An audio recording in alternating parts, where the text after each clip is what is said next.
ऊपर जो काल शक्तियां हैं, जैसे श्री मर्यादा पुरुषोत्तम राम श्री कृष्ण जी, ये काल शक्तियां जो आती हैं संसार में, दुष्टों का संहार करती हैं और सज्जनों की स्थापना करके उन्हें कुछ नहीं लेना देना किसी के मुंह, कुछ नहीं लेना देना।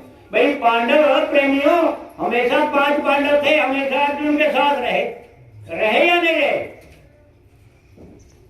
उन पर दया बरसाई उन्होंने? नहीं। ये काल शक्तियां थी। 5 पांडव यानी नरक गए और उसमें से एक अकेले 4 पांडव नरक गए और गए युधिष्ठिर धाम, और मित्र प्रीति कृष्ण की आई ना कोई काम। मरते समय ऐसा है, जब उनको यानी कृष्ण भगवान जब अपने लोग जाने लगे तो उनके प्रिय मित्र थे उद्धव कहने लगे भगवान हमें साथ ले चलो अपने धाम।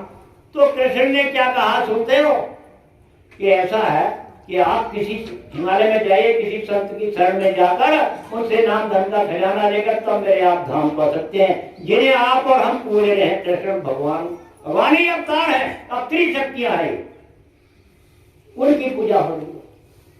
तो वो कहने लगे आप हिमालय में जाकर कहीं किसी संत की शरण में जाकर जो है नाम दान लीजिए। कहने लगे भगवान आपने तो मुझे क्या है धोखे में रखा, धोखा दिया आपने।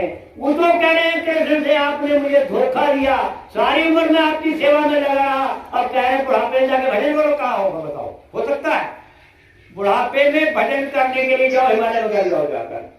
4 पांडव नरक गए और गए युधिष्ठिर धाम, अपने धाम युधिष्ठिर से पे गए थे क्योंकि धर्मराज के अवतार थे वो।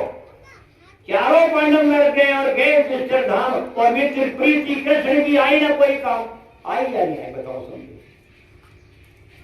तो प्रेमियों, जब उद्धव कहने लगे भगवान आपने तो मुझे धोखा दे दिया, कहने लगे ऐसा है कि मेरे धाम को वही जा सकता है जो किसी संत महापुरुष की शरण में जाकर उससे नाम दीक्षा ले, तभी उसकी कमाई करेगा, तभी मेरे धाम आ सकता है।